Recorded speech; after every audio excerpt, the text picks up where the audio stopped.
mouvement social la. voilà man je suis membre de l'Alliance pour la République. D'accord man Alliance pour la République bokk Benno Bokk Yaakaar. d'accord man Alliance pour la République dama fa sama wàll fa la nekk fa laa toog ci politique amul problème créé woon naa nag beneen mouvement boo xamante ne mouvement de soutien la woon. mooy amee 2010 mooy ànd sampat Macky ba nga xamante ne président bëggoon na laaj deuxième mandat bi muy laaj mandat boobu noonu créé woon naa ànd sampat Macky parce que dama jàpp ne man aw moon ay sympathisants kese biir Tambacounda comme sama yaay waa Ndande la am na lu ma xam biir Kajoor am na lu ma xam tuuti Njàmbur may murit am lu ma war a mën a def Touba am fa sama kër yàgg fa lool di waa kër sëñ Mbacke Madina donc ma jàppoon ne rek man yooyu yëpp c'était des choses yoo xamante ne il fallait que ma valoriser ko pour jàppale président parce que dafa soxla woon jamono boobu noonu donc moo taxoon ma créé mouvement ànd sampat Macky jàpp naa ne aussi nag mouvement la boo xamante ne def nañ ci éléments yu important yoo xamante ne mouvement boobu moom du mën a tas nii mais Ankawuli c'est une association boo xamante ne nii man dama ci profiter man ak samay ñooñ ñuy def ay actions sociales dans la région de Tambacounda ci éducation bi ci sport bi ci jeunesse bi ci santé bi ci wàll yëpp ci culture bi lépp loo xamante ne action la bu ñu war a def rek ñu jàllale ko ci biir association boobu noonu donc tabax na ay poste de santé ay centre de santé réhabilité na ay infrastructure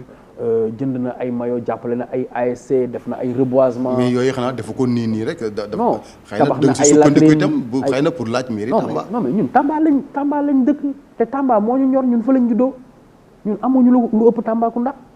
donc di fa def normal na léegi bañoon sax justement di def à titre personnel ñu politiser ko moo taxoon xëy na ñu def ko dans un cadre associatif boo xamante ne ñu bëri dinañ mën a ñëw dugg ci et puis ñuy mën a am aussi ay partenaires ñu di ñu jàppale. mais nag sa waa ji wax dëgg yàlla président Macky Sall jot na nag wax dëgg yàlla mu xamal Sénégalais yi élection municipale yi kañ la boobu ba léegi ñi ngi toog di xaar ñi ngi dialogué ñi ngi wax fichier nañu wax leen opposition bi aussi kañ la élection municipale yi tamit. waaw xam nga loolu dañ ko tënkoon aussi ci xalaat dañ ko tënk parce que rapport spécial génn na fan yee mais rapport spécial bi li ko wund mooy waxtaan bi nga xamante ne acteurs yi def nañ ko autour du processus parce que xam nga lan mooy problème bi aussi gars yi aussi dañuy dem combat ñu déterminer règles yi buñ demee ñu dóor leen buñ leen dóoree ba pare ngoon nga ñu ne non mais règles yi ni ñu ko tëggee baaxul nangam sangam toujours y a un moyen de contestation léegi xam nga président moom comme c'est quand même un démocrate xëy na mu woole ne leen nañ leen waxtaan ci règle du jeu bu ñu d'accord ci règle yi xëy na peut-être bu match bi tasee kenn du fi nekk di contester contestation yi métti. est-ce que un démocrate war na di tànn candidat yi muy demal élection présidentielle. non comme ni ma ko defee 2019 nag wax dëgg yàlla. je suis désolé loolu moom xoolal citoyens yi ñoo segg nañu am na ñoo xam ne mënoon nañ am parrainage am na ñu mënul am loolu citoyen ngeen koy laaj mais c'est pas le président Macky Sall franchement. donc loolu système boobu je pense que c'est un bon système parce que suñu naroon am ay 50 candidats ay problème rek la ñu naroon indil et que ça a été un très bon filtre te wane na ne que ñi nga xamante ne mënuñu woon am xëy peut-être réunir 65 000 signatures dans les conditions prévues par la loi mais ñu war la imprimer le bulletin yu toll noonu et tout ça loolu tamit vraiment il faut ñu xool naka la ñuy yaxanale li nga xamante ne moom mooy li la nit Sénégalais yi dénk. En tant qu'homme politique on nous parle aujourd'hui chef de l'opposition entre chef de l'opposition parlementaire ñi ngi wax dernière élection présidentielle yow lan ban gis-gis nga am ci chef de l'opposition tey bu ñu ko doon joxe. bon xam nga gis-gis bi ñu ci am man soriwul ñu def ko en fonction de régime bi nga xamante ne ñun moom la ñuy dund xam nga Sénégal aussi dafa am histoire am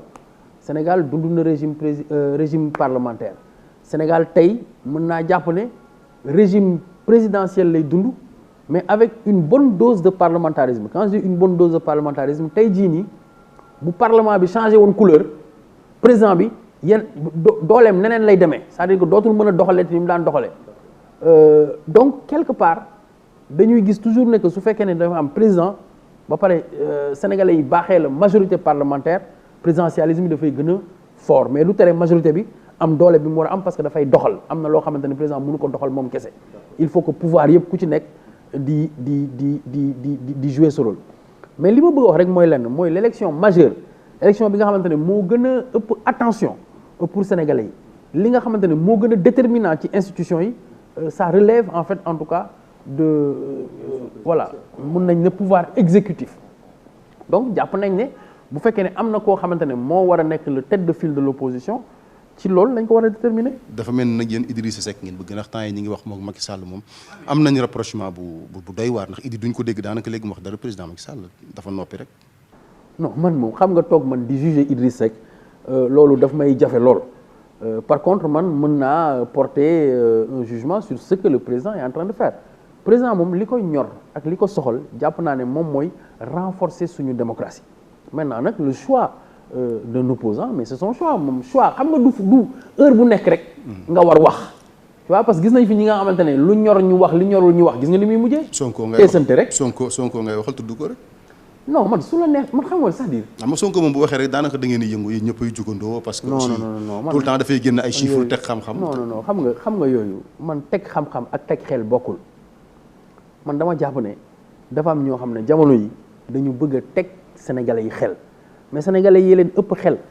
moo tax di nga yaakaar ne ñëpp a ngi sa ginnaaw mais bu élection jotee nga jaaxle ba yaakaar ne dañ laa sàcc yooyu nag mooy surprise yi nga xamante ne nii moom da ngay ñëw ci peggu président Macky Sall mu jàngal la tuuti parce que moom ci boppam moom xam nga ñëpp xam nañ ne c'est le khalife général. moom mën na politique ndax dafa mën a galgal. waaw moo tax ñun dañuy nekk rek ñun ay bayfal.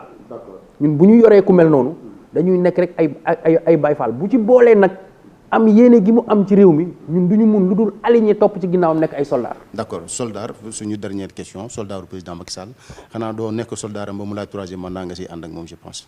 non xam nga waxtaan boobu pour man. dafa di waxtaan boo xamante ne dafa prématuré ba pare di waxtaan boo xamante ne mën naa juger sax ne dafa amul solo ci jamono jiñ toll nii xam nga ñan ñoo bëgg a instaurer débat boobu noonu ñi nga xamante ne bu ñu xëyee suba ba ngoon li leen intéressé mooy toog ci place u Macky Sall. ah mais c'est waaw mais loolu. c'est très normal aussi xam nga prochaine élection 2024 la. prochaine élection présidentielle. 2024 la ñu nekk 2020 sénégalais yi élire le 2019 yow mi nga xamante ne yow la ñu élire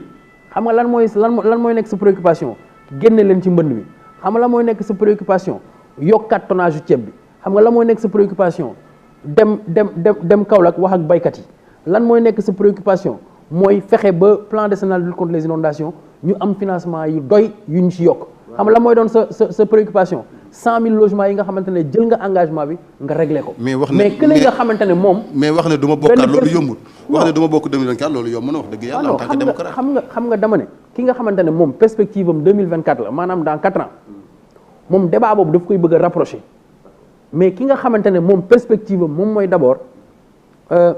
régler problème mu sénégalais yi kooku c'est le quotidien maanaam boo ko bëggee wax tey jii nii ki nga xamante ne fal nga ko daaw. nga naan ko ci fii ak ñeenti at